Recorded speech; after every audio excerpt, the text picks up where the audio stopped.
Be a part of the best pro wrestling podcast today by supporting the Going In Raw Patreon. You can enjoy access to the live taping of the show, exclusive merchandise, and patron-only episodes, and so much more. Support Going In Raw today. Click the link in the description.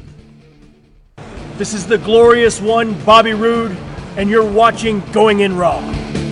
Hey, friendo, Steve here. And Larson. And welcome to Going In Raw, the only pro wrestling podcast you need to be listening to right here at youtube.com/Steve and Larson, available wherever fine podcasts are. Be sure to hit that subscribe button and the notify bell next to it. Somebody said on my personal channel, they said YouTube had turned off had unclicked their notify bell. What? Rude. What are you doing that for? What's going on? Making sure we have audio. Keep talking. Do we have audio? No, because I'm muted. Oh, no. Here, all unmute. Yeah, we're good. We have audio. Anyways, we're also available on the Patreon, patreon.com/Steve and Larson, where we currently have... this says 0. I think that's the wrong one. 31. All right, thank you. 31 people watching the live stream version of this podcast where we discussed the highly anticipated second annual Friendo Draft for the Friendo Unified Championship Wrestling Bad Wrestling Best Action Dojo Wrestling. Stay tuned for details on what we're going to do on Xbox One, because I'm not exact that I know I said it was going to be NXT, but then we talked about a possible way to make it not NXT and make it another collaboration for Friendos on the Xbox One. Stay tuned for that. Today we're doing the PS4 draft. Yes. So that should be a lot of fun. We're also on ProWrestlingTees.com/Going In Raw. Got this Young Buck shirt. He got this for me. But that's not on our website. It's our website has our stuff on it. I have a New Japan shirt, also not on our page. Well done. Good job. Anyways, now that we've got the formalities out of the way, we're here to talk about wrestling. Yeah, we are. Oh, the Friendo Draft, by the way, is today. 3 p.m. Pacific time. Probably around like within a half hour of when this goes up. Yeah. So if you're one of the early adopters of Going In Raw, if you have the notify bell clicked, probably about a half hour. Usually it goes up around 2:30. Yeah. Or so. Okay. Anyways, let's talk about 205 Live. So, as you've seen in the title of this show, 205 Live ratings rebound. Yeah, according to Wrestling Observer, right? Mm-hmm, yeah. They were sixth. And now I was on a week during a pay-per-view. So 3 of the top 10 spots was TLC, the kickoff show, and the post show, and the Raw talk afterwards. And then, of course, NXT was 5, and then right after that was 6, 205 Live. But that obviously wasn't this week's. It was last week's. Yeah, the previous week's. What happened last week on 205 Live? It was Kalisto's first. It was the lead up to TLC, right? Go home show, yeah. And so Kalisto had the title. They had the tag match. I don't know what to describe. I don't know why. But I mean, it's kind of sad that might be some affirmation for the WWE that they don't need Neville around. I know. So that's a big bummer. Speaking of Neville, he's not in the opening graphic package anymore. That's true. That's a bummer. That pretty much seals the deal. Seals the proverbial deal. That he's done. Yeah. Makes me very sad. Maybe they'll want to reload on talent in another 2 years, and he'll say, look, I'll come back because I don't want to be in the Cruiserweight division. Yeah. Because he's great. I'm really looking forward to see what Neville can do on the independent circuit too. anyways, though. The New Japan, the Ring of Honor, wherever he's going to go. It should be a lot of fun. Postcards. We have to sign these. Yes. So, anyways. Let's talk about 205 Live, shall we? Live, yeah. The show opened with a tag match, Rich Swann and Cedric Alexander. Can he handle this? Can't handle this. Taking on Noam Dar and Tony Nese. I love Tony Nese, man. He's great. You see, I don't know if he's probably done this before. I just don't pay attention. When he has his vest. Oh, he just flexed his chest. He flexed his chest up and to it pops open the buttons vest. open. It was great. I don't think he's done that before. I love him, fantastic. He's got a great theme song. So anyways, this is a really fun match. It got me to thinking. Dave Meltzer from Wrestling Observer likes to stir the pot on Twitter. And I don't think he does it. I don't know why he does it. I don't know. I'm not going to get in anybody else's mind. And I like Dave Meltzer. I think he's a great historian.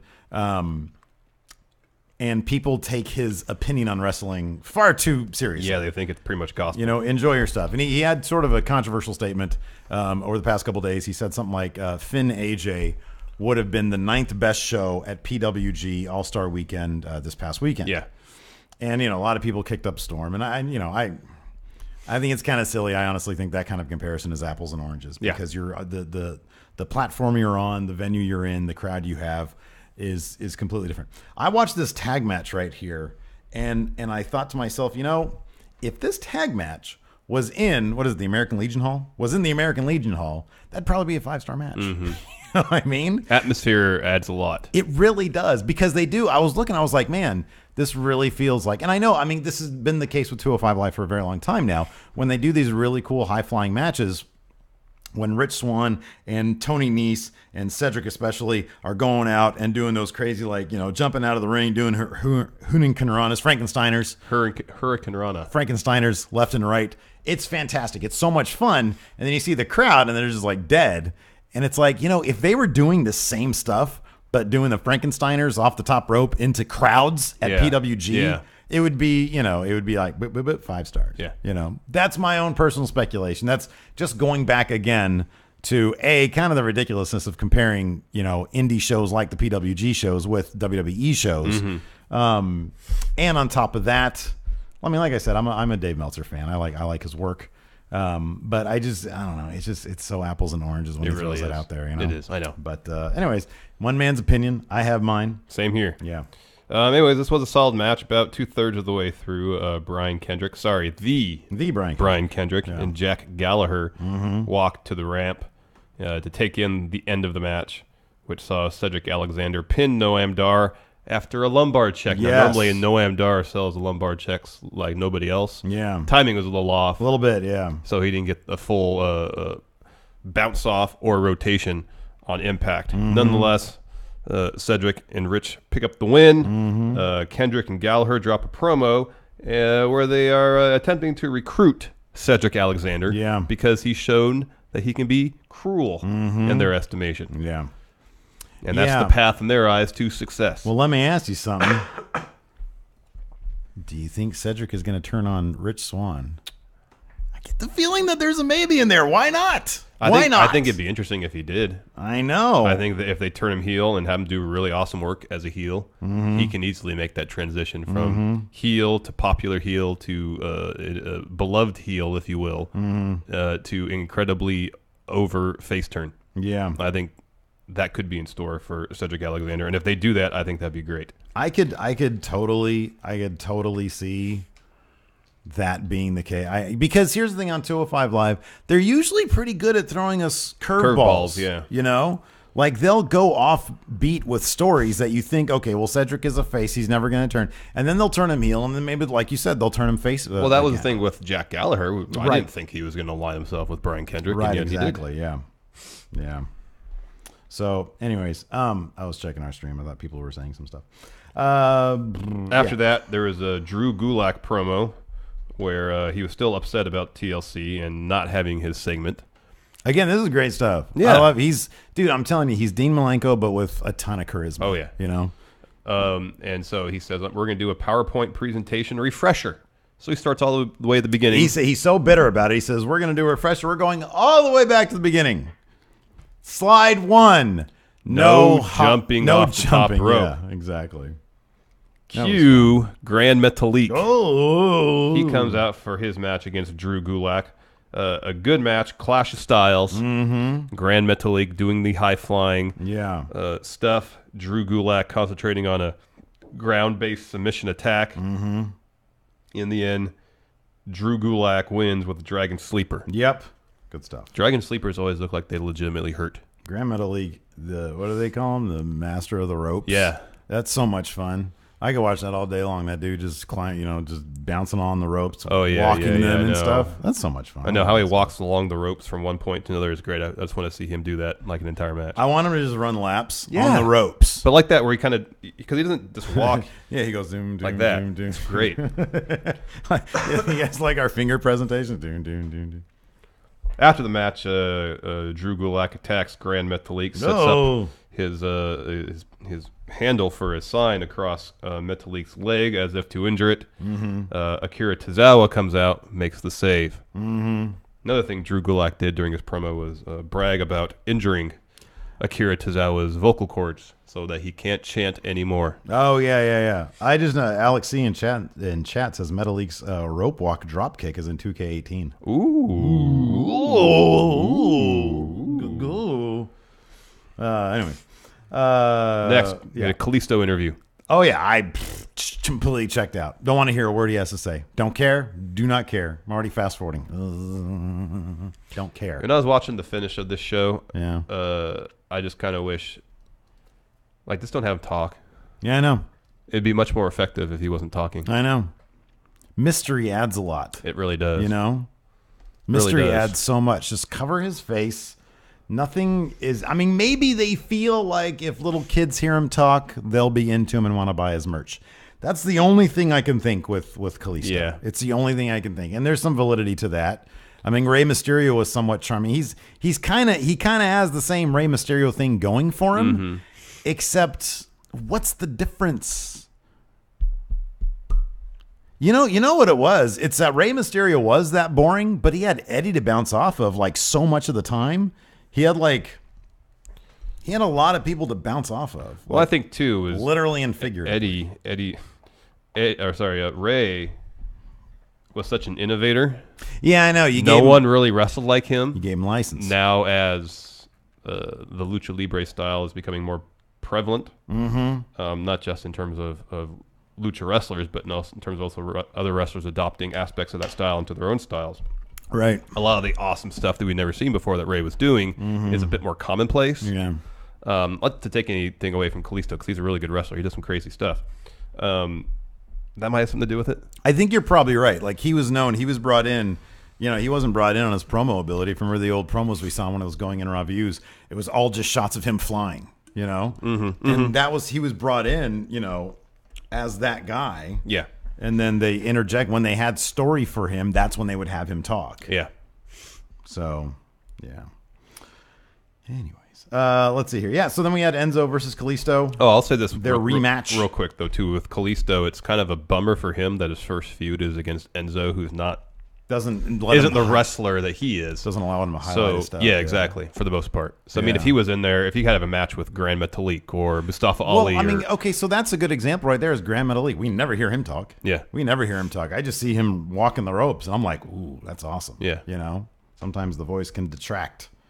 Speaking of voices, Arya Davari dropped a promo before this match. Call himself Davari De Niro. Yeah. That was great. Well, I think Enzo's called him that before. I think he has. Yeah. I just haven't heard him refer to himself as that. And unlike Drew Gulak, I want some of those giant yellow sunglasses. Oh, I know. Those were cool. Unlike Drew Gulak, who more or less recited Enzo's usual opening promo verbatim, some couple changes.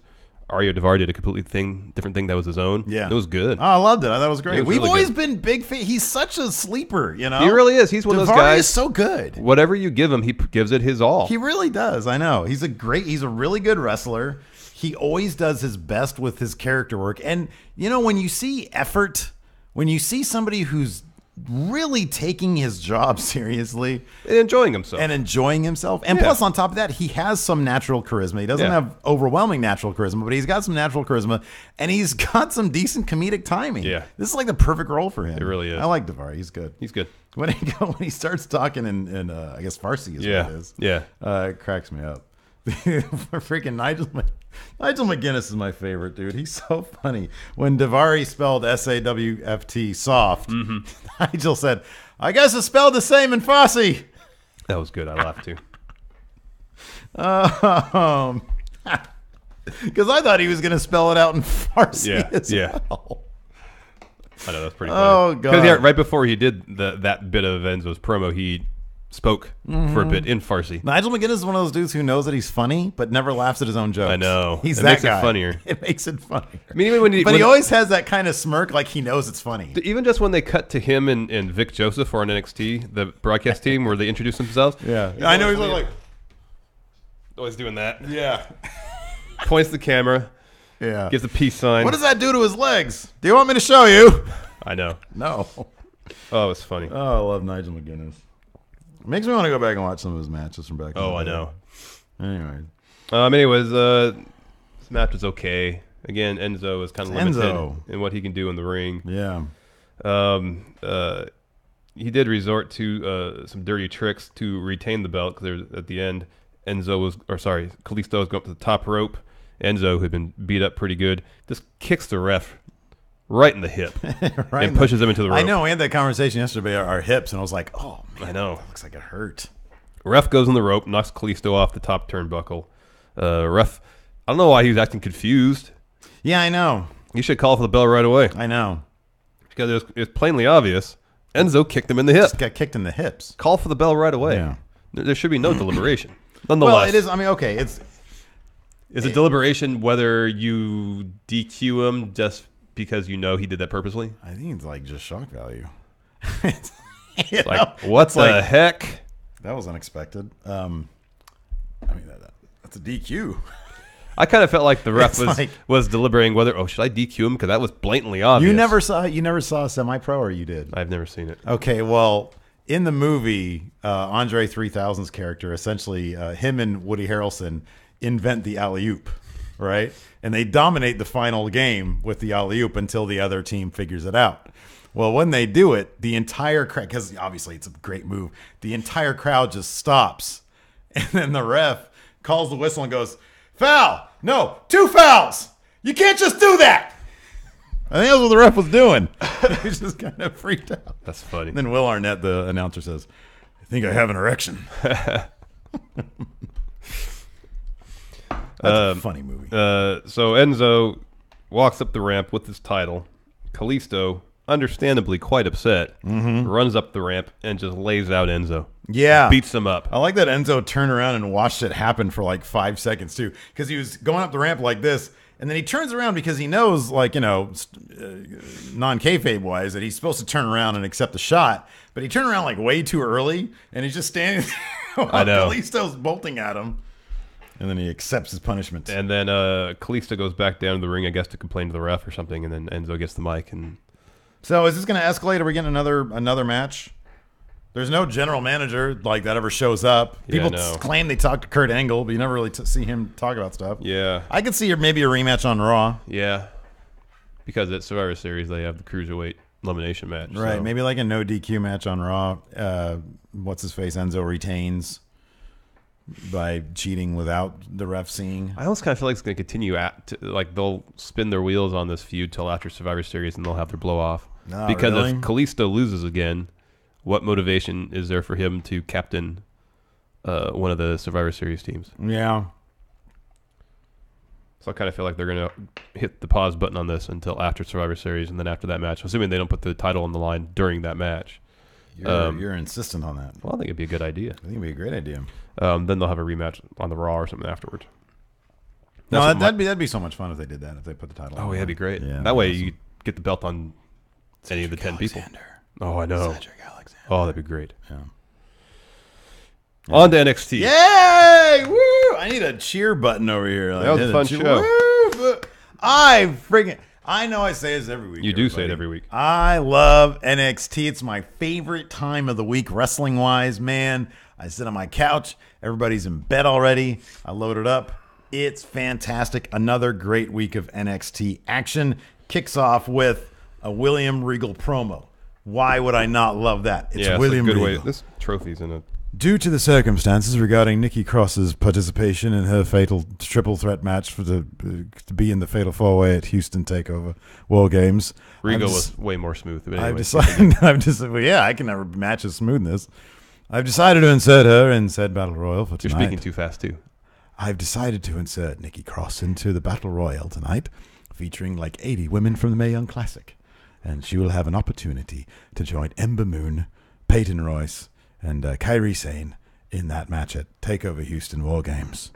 Let the games begin. Well, also, he said next week, Sanity versus Authors of Pain for the tag titles, and whatever member of Sanity is not involved in the match, barred from ringside. You'll be barred from ringside.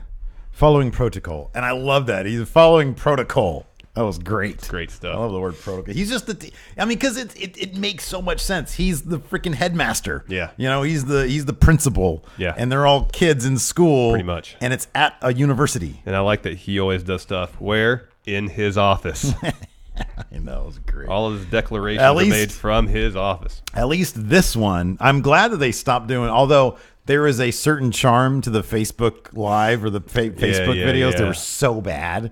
But at least this one wasn't that. And at least this one wasn't like with cheesy microphones, although we got that later on. We did. Let's see here. So after that, we had, our first match was finally we got the tag team of Danny Burch and Oni Lorcan, and they took on Riddick Moss and Tino Sabatelli, the Kurt Hawkins of NXT. And no, they're not the Kurt Hawkins now. Not anymore. They broke their streak. Yep. Let me ask you something. What? If Tino and Riddick were in NXT for another 3 years and never won a match, they would start to be over. Yeah. People would really start to love them. They have chump love. You know what I mean? Yeah. You want to love them because they're kind of chumps at this point. Yeah. And I feel like that continued for even another 6 months of a high-profile losing streak where they just kept on trying, but then they'd get like destroyed by the Authors of Pain. Yeah. They just kept on trying, and finally, their first win, people would mark out for that. Because they're so... To me now, I've moved on past not liking them. Now they're so bad, I'm kind of rooting for them. I feel like I was at that point 2 weeks ago. Okay, yeah. And really, the turning Against point... Gargano? No, the turning point for me was Riddick's Moss so bad it was good promo at the house show here. Yeah, okay. That was the turning point for me. Okay. When he delivered that promo with just enough conviction and skill that you could tell he was trying to heal it up. Yeah. I was like, okay, I can get on board this. See, the next time we saw them, I think it was against Gargano. And I was like, I do not want Gargano to lose against these guys. Anybody but them. I'm not this. That'd be terrible for him. And they didn't, or he didn't. Yeah. He beat both of them. I think he beat, matches. I think he beat both of them. But I was actually bummed out that their first win that I saw came against my new favorite tag team. Well, that's the story they're trying to do with Burch and Lorcan is, yeah, they're a team, but there's still growing pains involved with working together as a tag team. And here's the thing. I think they did this last night, and I want to see this. I want them to show patience. Not like immediately we're frustrated with each other. No. I want them to understand that this is a process. It's not going to happen overnight. Because goddamn, they're awesome. Yeah, they are. Man, their chops. The freaking drop kick that Oni Lorcan threw down on, I think, Riddick Moss. Yeah. Where it was like his top foot hit the dude's head and the other foot his torso. Yeah. And he was just the loudest. I don't know if he put something special, some like sort of audio booster, like a chemical on his hand. Because when he slaps his leg, it's just so loud. Super loud. Oh, it's so great. And their chops are amazing. They just look so good together. Yeah. What's their name going to be? I hope they don't have a name. I just want. Oh yeah, it should be Danny Burch and Oni Lorcan. Yeah, that's what it should be. I agree. Yeah. After that, we had the women's battle royal to find the last competitor in the fatal four-way match at NXT Takeover War Games in Houston Survivor Series weekend. Quality match, lots of fun. This was some of the most fun booking I've seen in a battle royal. This was a huge amount of fun, and I don't know where this was in terms of like the taping schedule, but the crowd was really into this in the main event too. They were really into this, and they were really into. How great was that shot? Oh my god! We'll talk about that in a second. But that's my gift. That's my gift of the year right there. Yeah, it's so good. It's so good. Well, now the dude falling, not hitting the table is my favorite gift of the year. I don't think anything's gonna beat that. But I've seen several gifs of similar spots where people just missing. Yeah, but that one's special. Oh, I know. That's kind of the first one that came across our plate. We'll always hold the place. It's so in our special because there's such an element of cartoon. There's an element of like Charlie Chaplin-esque blocking too, and camera placement. It's just camera here. Oh, I know. And the action takes place. I know. You get to see it all in one shot. Some of the ones, the it's people not like trying to follow the action. Yeah, it's just it's like a locked off camera. They were just recording everything. There could be freaking like shot. They if you toss that in sepia tone and put some like old timey music to it and some cards, it'd be great. You can make a little silent film out of it. Anyways, the women's battle royal. It was fantastic. I loved it. Nikki Cross immediately sign them all to contracts. Yeah, I love them all. Nikki Cross immediately went after Tanara Conti. Well, the great thing is, so Nikki Cross was the last person to come out. The entire crowd, the entire women's division in the ring, all lined up side by side to basically confront Nikki. Yeah. She gets in there and, immediately goes after, what's her name? Tanara Conti. Tanara Conti, yeah, exactly. And eliminates her pretty much immediately. Yeah. And then Conti gets Cross out of the ring. through the ropes, not over. Yeah. So she wasn't eliminated. And there was some fighting going on down there, which took Cross out of the match for a few minutes. But there's a lot of cool eliminations. Bianca Belair had a really strong showing. She eliminated Rhea Ripley and then Zeta back-to-back. Yeah. It was cool. She had Zeta in like a power slam position. Turned her around, hit Rhea Ripley, so she's eliminated. Yeah, Belair had a hell. You can tell they're high on her. Yeah. She had a hell of a showing. And then dumped Zeta out. Yeah. And then when Cross came back in, she eliminated 4 people right in a row. Oh, she was just going on a tear. It was great. Yeah. So Vanessa Bourne, Sage Beckett, Santana Garrett, Abby Lath, And all eliminated. Nigel was just eating it all up. Yeah. He was like, "Oh my god, another one!" Candice LeRae, there's a cool spot where Candice LeRae and Lacey Evans were fighting in the corner. Candice LeRae gets Lacey Evans over the rope, but she's on the apron, and Lacey Evans does like an ankle kick that knocks Candice down. Candice responds with her own kind of ankle kick. Yeah. Lacey Evans eliminated. And then Bianca Belair like military press slammed Candice LeRae out of the ring. Yeah. It was with, fantastic. Like, with ease. Yes. Yeah, it was great. And then it was probably the spot of the night where Bianca Belair and Billie Kay were going at it. Bianca Belair is trying to eliminate Billie Kay, and Billie Kay holds on to Bianca Belair's braid. So she's like, like her braid is keeping her from being eliminated, basically. Yeah. And there's a great picture of it. I don't know if it's a still or it's a picture from like the actual broadcaster's picture they took, but there's a great image of her doing that, and then Peyton Royce is behind her, like trying to root her on, you know, because she's not trying to touch her and get her DQ'd or whatever. Eventually, Billie Kay gets back in the ring, and Bianca Belair just goes to town with her braid. Yeah, it was fantastic because she was so livid that she was like using the hair. She just went to town on it. There's like a picture of there's like a big old cut Billie Kay has from the hair. And it was great, and the crowd like just gasps every time she hits her with the hair because those braids are the beads are so loud. I know, it's so loud. So that was cool. Then Nikki Cross eliminated. So that led to a spot where Mercedes Martinez and Belair were both on the apron, and they were both fighting to be, to stave off elimination. And Nikki Cross gathers herself and just railroads them both off. Yeah. Nikki Cross wins. Well, she last eliminates Billie Kay to pick up the win. That's right, yeah. So, yeah, I kind of feel like Nikki Cross is going to win that match at TakeOver. I'm getting that feeling, man. They're really giving her a huge face push. They really are. People love her, dude. I mean, can you imagine her? Like, I don't know if they're gonna do. Oh, wait a sec. Well, the tag titles are up next week, but they're not up at. No, Houston. it's the War Games match. So it's possible she could be holding the tag titles and her women's championship. How great would that be? That'd be pretty fantastic. Cool. Pretty cool. That'd be awesome. Speaking of titles. Yeah, champion Drew McIntyre held a kind of impromptu press conference as he was leaving the Performance Center on his way, as he said, to an international press tour. And we got all the fake mics. I didn't check to see. I didn't either. If they were on or not, or if they were properly being utilized. But because I was just looking at Drew the whole time. I know. He's captivating. Out there. I know he is. He's like, I'm on my way to international waters or something. I'm going to go on a press tour. I'm going on a press tour. It's one of the things about being champion and a great man. And then my new favorite person ever, Selena Vega, comes up to him and she's like, my client Andrade Finalman, like she says his name so quickly. I'm like, that is amazing. I don't know how she does that. Yeah. Austin Aries is a very lucky man. Yeah. She is awesome. Anyway, she's like, Regal says the contract is ready to go. What's the deal? Why haven't you taken more of an initiative to get this done? And he says, look, I told you once. I told you twice. I'll tell you for the third time if you'll help. I'll give him his match when he comes up to me and says, I want the match. Eye to eye, men from room. I like how friendly Drew McIntyre is whenever he's so friendly. Zelina Vega comes up to me. He goes, oh, hi, Zelina. I know. Oh, he seems so pleasant. I know he does. He's the best. He is the best. So anyways, that's what he wants. He simply wants, he told her 3 times now, I want Andrade Cien Almas. It's a bummer to me that he said he didn't want to be in the video game, apparently. That's what I read. Oh, Almas? Yeah, I read that he said he didn't want. Why would that be? I don't know. Don't leave. I know. Don't leave, please. Why would he not want to be in the video game? I don't know. That's so bizarre. I don't know. I love him, man. He's great.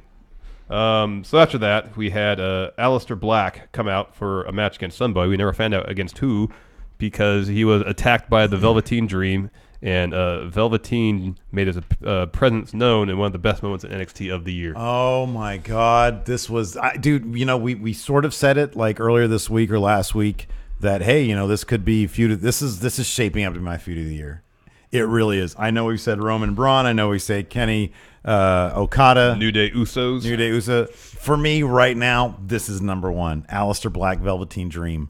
This is fantastic because a lot of it has to do. Number one, it's great, but the crowd adds so much to it. I feel like the crowd, like us, is just so into it. I know. Everybody is 100%. They're so captivated by where is this going? Yeah. And like just the smallest levels of violence are magnified by like the weird emotion that's in this feud. It's fantastic. Yeah. Anyways, I mean, just set it up. Like, and the funny thing is like the crowd kind of reacted to like the shot too, which doesn't even make sense. No, I know. Because so Aleister Black has his entrance. He poses like in front of like at the foot of the ramp. At the foot of the ramp, and the camera's kind of widen out a little bit, and he's in the foreground, and there's a little bit of negative space in the background, and up pops the Velveteen Dream, and it's great. There's all this smoke there, and it just looks like a horror film. It does. And like I swear the crowd gasped at that, and I was like,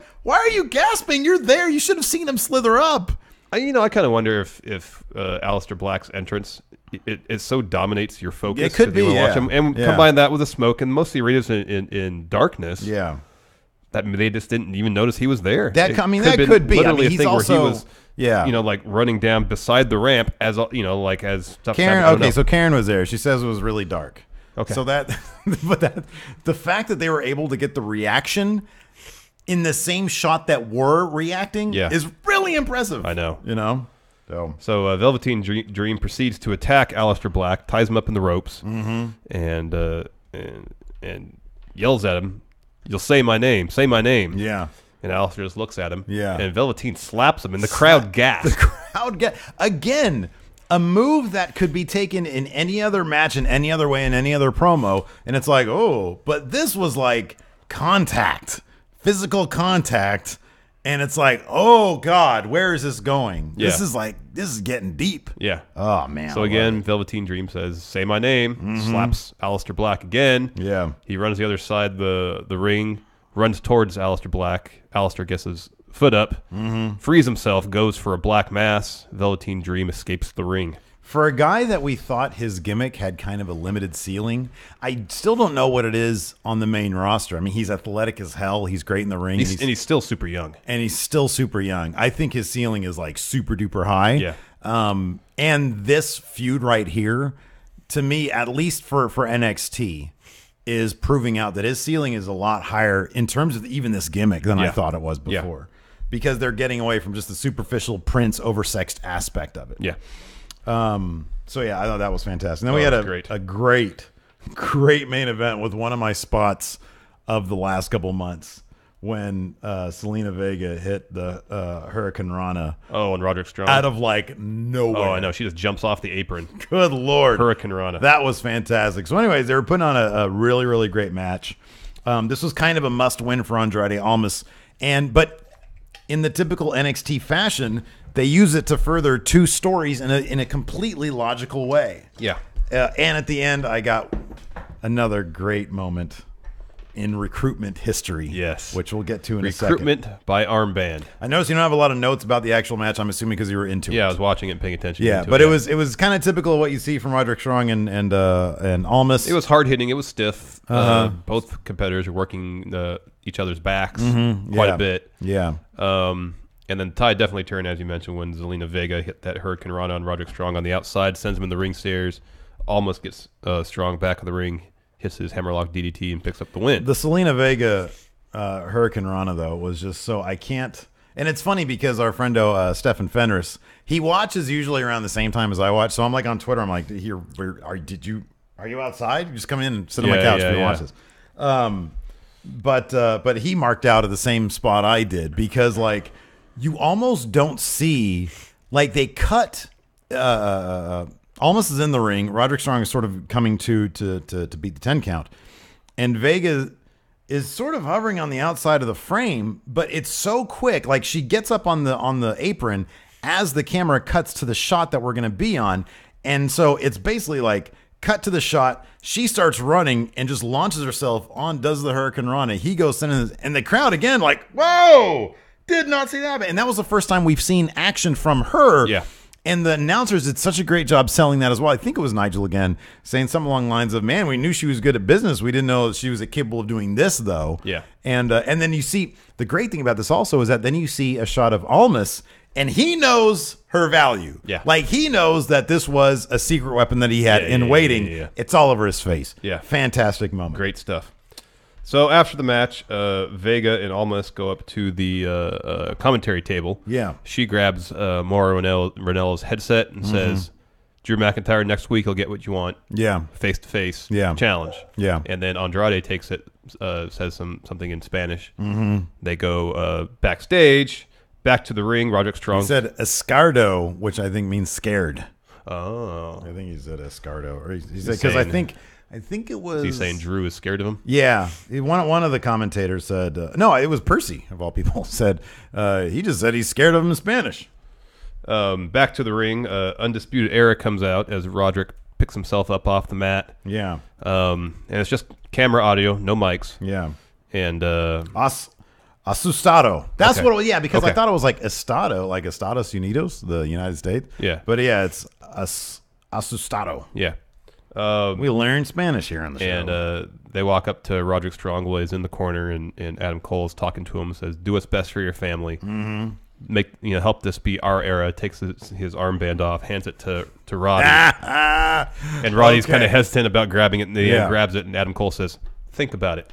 I loved every second of this. It's so cheesy. Oh, it is. Their song is so burn it. It's pretty much the NWO It's song. so burn it. It's so cheesy. And they come down, and there's like, it's cheesy cool though, because it's Adam Cole, and that dude's cool as hell. And then you got Fish and O'Reilly there, and they come down, and Bobby Fish has his shirt tucked in, which is great. I didn't notice O'Reilly, but I think it was wearing They all black had, pants. well, both Adam Cole and Bobby Fish had dress shoes on while wearing T-shirts. Okay, yeah, that's And good. Adam Cole had his sleeves cut off so he could show off his guns. his giant Larson-esque guns. I'm telling you, man, I think you're about his size. At this point. Upper body, yeah. Like, yeah, His legs are thicker than mine. Yeah, you got to work on the trunks. Again, I got bad hips. It's And he hard. said, the funny thing is, he said, "You're no loser. Yeah. You're not a loser. You're a winner. That's why you should be with us." And then Bobby Fish says, "You should listen to him." Yeah, I know. That was great. And to Kyle O'Reilly is just over there doing this I know, stuff. he's all doing his weird. Somebody on either on Twitter or in the comments said it perfectly. He said, "Kyle O'Reilly looks like a 12-year-old acting like he knows ninja moves." That's what he looks like, because he has a little kid face. Oh man, and we got the recruitment via armband. Oh man, if there's anything better than recruitment via T-shirt, it's recruitment versus armband. Yes. I was very excited to see that. Very happy about that. I know, me too. Yeah. So the episode ended on a bit of a cliffhanger, whether Roddy would put the armband on or not. He was considering it. Yeah. So we'll see. Yeah. I don't know. I thought it was good, man. So, I mean, we know we won't spoil it here because most people here, I think, don't really want to. We kind of know what that match is because they announced it for War Games, but they announced it in, a way that can only be a spoilerly fashion. Yeah. I do think in the end, Roderick Strong. Let me ask you this, though. Okay. On the armband was the CFO logo. Cole, Fish, O'Reilly. Yeah. How are they going to work an S into it? Yeah, with a dollar sign. That'd be the music people. They're the CFOs. I understand just that. like the music people. They just have to change it up. They'll have to change it up. They can do it. All new merch. It all feels, and it all feels placeholder anyways. Oh, yeah. Like the music feels placeholder. Adam Cole definitely needs his own theme. Redragon needs their own theme. Yeah. Roderick already has his. Donovan's going to have his own theme. I think this is going to be a big, strong faction. I hope so. Because we haven't seen that in a while. No. So, yeah. Anyway. Fun show. They can, honestly, NXT can do no wrong for me. They really can. Let's answer some questions. All right. CM Punk I'm not even on the Patreon Oh, page. my goodness. CM Punk finds it insulting. Power rank Power rank. Wrestlers from anywhere in the world that look like friendo creations for bad wrestling. Here's number 1. It's Enzo Amore. Oh, yeah. Okay. He Enzo already looks has like- distorted face. Yes, Enzo looks like a bad wrestling Friendo Unified Championship wrestling creation. Yeah. Matt Riddle kind of looks like a Friendo Unified Yeah, a little Championship creation because he's got goofy face, Yeah, too. yeah.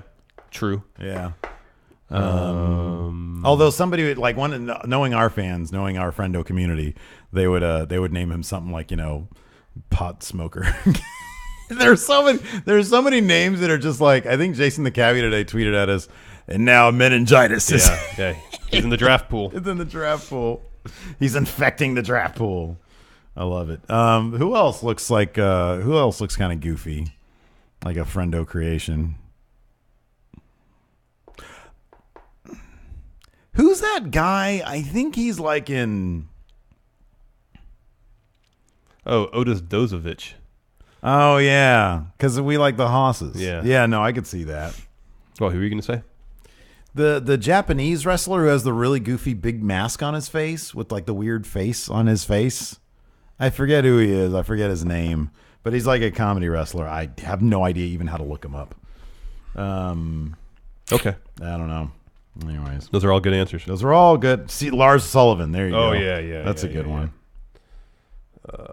Discord Club Underboss Jimmy Thomas.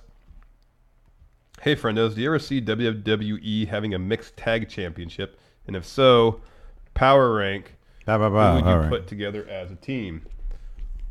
Johnny Gargano. I know. I'd hate to, Candice but LeRae. she's been such an iconic duo with Joey Ryan. understand. You'd have to bring Joey Ryan in. I'd be okay with He'd that. just have to tone down the penis stuff. The penis stuff, exactly. I don't know. No if you more wanna do penis that. plex. Yeah. Other mixed tag teams. Finn Balor and Becky Lynch. That'd be a good one. He helped train her, right? If I remember correctly? Yeah, I think so. They go back a ways. I know Yeah. that much.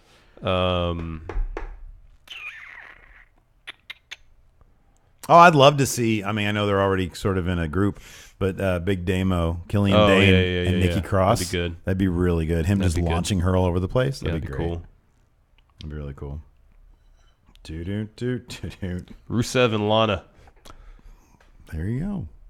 I really don't want to see her wrestle, but okay. Doo-doo-doo-doo. Tommy T. Hey, friendos, my question is Adam Cole and Kyle O'Reilly. power rankings. Power rank, who in the WWE is having the best 2017 so far? He says The Miz. Braun Strowman's having the best 2017 in WWE. Hard to argue with that. The Miz is a really good answer. Miz is a good answer. I would say Braun Strowman. Braun is in the main event scene. Yeah. He's like what, third in line? It's hard not to say Jinder Mahal. Yeah, Jinder Mahal. He went from undercard jobber to champion. Yeah, He's got to be on there. yeah. Neville had a good year till he left. Drew McIntyre. Mm-hmm. He came in and picked up that title immediately. Pretty quickly. Yeah. Who did you say? Neville. Neville? Neville was having a great year. Well, he was. That's what I said. Was. Past tense. Yeah. Depending on where he lands by December 31st, I guess he could still. Well, Well, I don't know what night. Question is in WWE. Yeah. The Nightcrawler. Hey, Stephen Larson. My question is, what is your favorite documentary on the WWE Network? And if it's a compilation like the Monday Night Wars documentary, what is your favorite episode of it? Two of my favorites are, the Monday Night Wars one Yeah, that's good. is a really good one. The Rise and Fall of ECW. Yeah, is that on the network? I don't know. I forget if that's on the network. That was always one of my favorites. I don't know if that they probably don't have the self-destruction of Ultimate Warrior. Probably not. No. Probably not. But that was definitely one of my favorites. For biographies, it was Stone Cold and it was Jericho, because theirs goes back to another great one was they did a documentary on the Big Gold Belt. Yeah, they did. Yeah, and that was really good. That was good. That was like a freaking legit history of pro wrestling. The Ric Flair one's really good, as is the Dusty Rhodes one. CM Punk one's good. Shawn Michaels one's good. Yeah. The Shawn Michaels Bret Hart rivalries episode. I never really good. did watch that one. It's good. Yeah. Because there's a lot of awkward interviews between them See, and that's- was it Michael Cole or something? Yeah, I couldn't do that. I can't. No, sit it's riveting, there, man. Two people being awkward with each other. It's great. I get enough of that here on the show. Tim Morris, what do you see NXT doing with Hideo Itami going forward? We haven't seen him since the last takeover. Yeah, he's been on TV much. I think he's gone. That's my guess. He's either gone or he's on main. I don't. He wasn't at this TV tape. He wasn't that's like 2 months of TV. I know. He wasn't at this taping. Maybe they were waiting for a reason to bring him up to 205 Live or something. I don't know. Or maybe they said, you're going to 205 Live. And he goes, no, I'm not. I don't think I am. Just blew a booger out of my nose. Sorry. Good job. You. Yeah, I don't know. I mean, we heard like rumors that he was going to be gone. Yeah, that and then he out. poo-pooed those rumors on Twitter, I think, though. He poo-pooed him on NXT. Yeah, that too. You know, what's her face? Christy McLeod said, people are saying this about you, and he says, no, I'm here to stay. Here's an interesting question. Nicholas Grosskirth. Is Cien Almas's ceiling any higher than Jobber to the Stars? Man, I looked him up last night as La Sombra to see, like, his accomplishments are so great in, outside of the WWE. Yeah. I don't realistically know what his ceiling is given the landscape of the WWE. In my heart, it's all the ceiling. Yeah, me too. I love him to death. I think he's great. I think Zelina Vega is a fantastic addition and makes him more complete. Mm-hmm. I love him so much. Yeah, same here.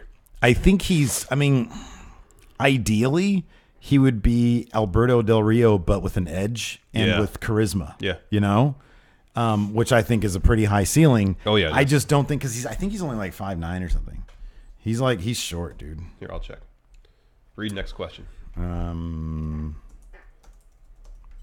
Matthew Shope. Very simple question. Do you think they're going to ruin he is 5'9". Do you think they're going to ruin Aleister Black on the main roster? I am always optimistic that they won't. Yeah. And then kind of surprised. Okay. Who's been ruined on main roster? Who do you think has been ruined on main roster? Bobby Roode. Bobby Roode so far. I wouldn't say Nakamura's been ruined, but I wouldn't say that yet. The luster's off a little bit. Yeah, there's a little bit of the luster off. I'm not sure SmackDown was a great move for him in the first place. I think he should have been a Raw guy. Probably, but SmackDown needed the star power. Yeah, so I know. I know. I won't say Ty Dillinger was ruined because his ceiling wasn't that great. Yeah, but he had some momentum coming up from NXT, and then they did nothing with it. Yeah, I know. I agree with that. I think I'll put it this way. I don't think Finn Balor's been ruined. No, I think he's a big star. Yeah. I think they just put him in programs sometimes when they don't really know what else to do with him. Bray Wyatt. He's a WWE champion. Yeah, he was a transitional champion to get that belt on Randy Orton, though. Which was a transition for Jinder Mahal. Yeah. The belt has been kind of transitional. I actually don't think of Bray Wyatt as a transitional champion because there was a lot of meat to that story. It's just they wanted that story to have face Orton win the title from the evil Bray Wyatt. Boring outcome. Which you're absolutely right. But I don't necessarily consider that transitional. I just think that he was top villain for a while and top villain had the belt. And I don't think Bray, I still think to this day that Bray, within a 6-month period, if they book him right, could be top dog again. He's got everything needed. They could literally bury him in the ground. They could have his first loss Kurt Hawkins' first win could be against Bray Wyatt, and I still maintain that within 6 months they could book him back to prominence. Yeah. Finn Balor's the same way. He could be booked to the moon in 6 months. He'd be, huge. He's still supremely over. I think Aleister Black is kind of burial proof in that mode. I would hope so. Unless they fundamentally change his character like we think they've done with Bobby Roode, unless they have him go out there smiling a bunch and completely changing what we knew of him in NXT, I think he's burial proof. Yeah. If he goes to Raw and they use him in the same way they've used Samoa Joe, I think sky's the limit for him. Yeah. Dom the Man Hilberg or Sabatelli and Moss the worst things ever because I'm pretty sure they're the worst things ever. No, they're not the worst things ever. I'm going to say this for me. I would rather see them. Who did they fight last night? Oh, okay. I was happier to see them against Oney Lorcan and Danny Burch than I would have been Heavy Machinery. I like them for their cheese factor at this point. They're so bad, but they're not Heavy Machinery bad. Yeah. I don't like that. I don't like Heavy Machinery. I've noticed. They're just too 1995. Yeah. Yeah. As opposed to Tino and the Riddick. other guy. Riddick. What year are they? 2002? Yeah. I was going to say 2003. Oh, wow. Okay. We're on the same page then. Very much early ruthless aggression era. They're walking affliction models. Yeah, pretty much. Yeah, they're tribal tattoos. Yeah. With human form. Pow, pow, pow. Daryl the Cat Takahashi wants to power rank. Who comes up after Survivor Series? I don't think anybody does. I think they're just going to wait till Mania. Maybe someone will debut or come up just for the Rumble. Imagine if Drew came out for the Rumble. That'd be great. That'd be something else. Man, I don't know. There's a lot of people right now. There's a lot going on. I know, but that's the thing. A lot of stuff is going on everywhere. I know. Alex C says Ember Moon. If she doesn't win that belt, maybe. Oh, I could see. Although they were teasing a program with her and Ruby Riott. Well, you got to think about this too. Once, maybe not after Survivor Series, but maybe after the Rumble.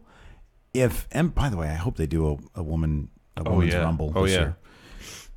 Once the horsewomen go into whatever their program is with the other horsewomen, there's going to be a bit of a vacuum. Yeah, there is. In the women's division for that period of time leading up to WrestleMania. So it wouldn't surprise me if Ember Moon came up at that point. I mean, it solidifies if the horsewoman versus horsewoman match is happening at Mania. More or less guarantees we're going to get Asuka versus Alexa Bliss for the belt at Mania.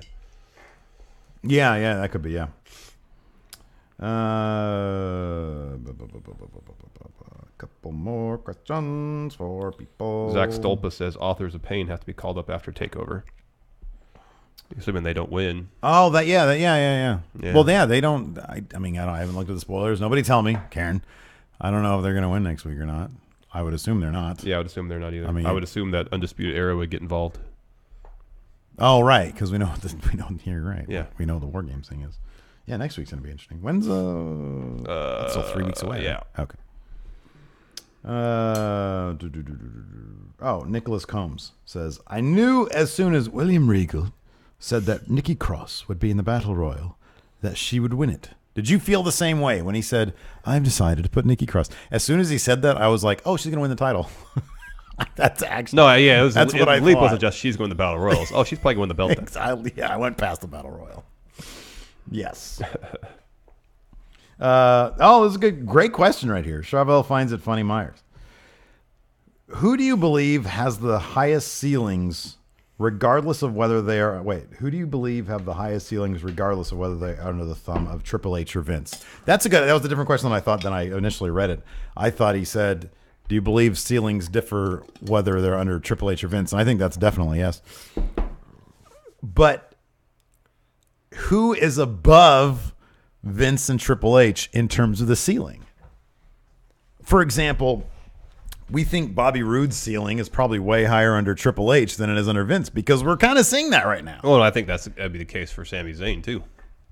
Oh, you think so? They could replay his NXT story on Main and get him superly over. Yeah.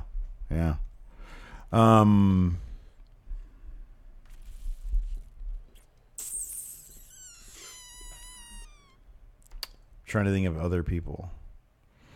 Asuka. I wonder what Vince thinks about Asuka. I know. I do.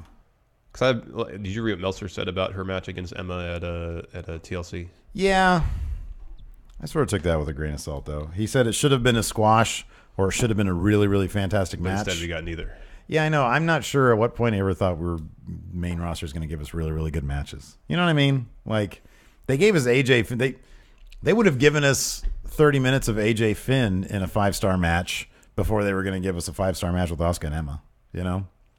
It's crazy. I don't know if you saw it on Twitter. Someone posted that graphic up about AJ, the travel he had to go through to get to that match. Yeah. And basically, they had like no time to prep for their match. Yeah. So if that's the case, and if that's crazy to think they put on a match as good as what they did. I know. No, I agree.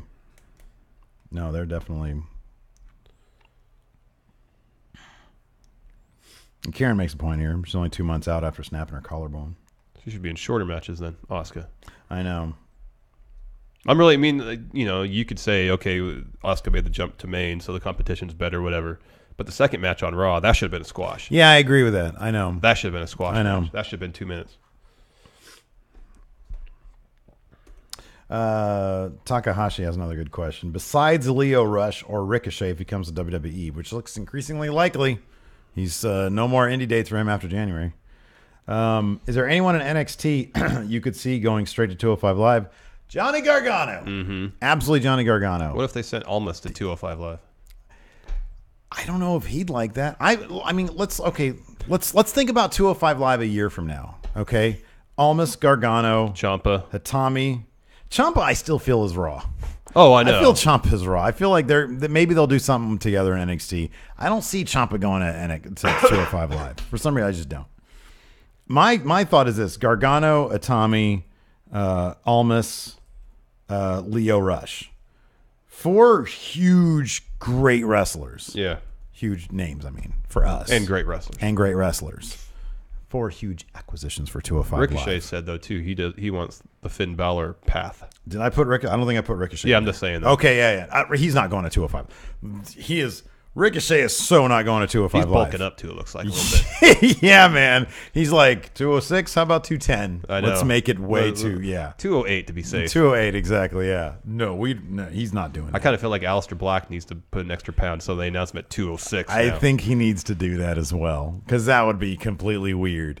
At that point, man, you got to rebrand the show. Number one, 205 Live needs infusion of talent. They really do. Yeah. Enzo and Kalisto just aren't going to cut it. They need an infusion of talent, and they need a bit of a rebrand. Yeah. They really do. So. Yeah, they need to freshen up the product a bit and not necessarily do it live. Do it in front of a hotter crowd. I'm telling you, man. Do it in freaking Orlando. Get a American Legion Hall in Orlando. No, do it somewhere like on the East Coast. Detroit. Do it in New York or something like that, or Philadelphia.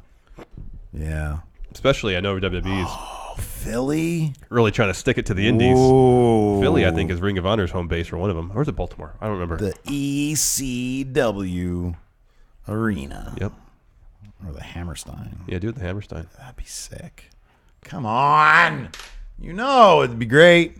Just taping once a month, man. That's all I need. Yep. Gee willikers. That'd be great. Anyways. But they're in cost-cutting mode, so it's not going to happen. Not going to happen. Not going to happen. Anyways, we got to get ready for the draft. Yeah. Thanks for watching. We appreciate it. And until next time, we'll talk to you guys later. Bye. Outro music. Dun, dun, dun, dun, dun, dun, dun, dun, dun, dun, dun.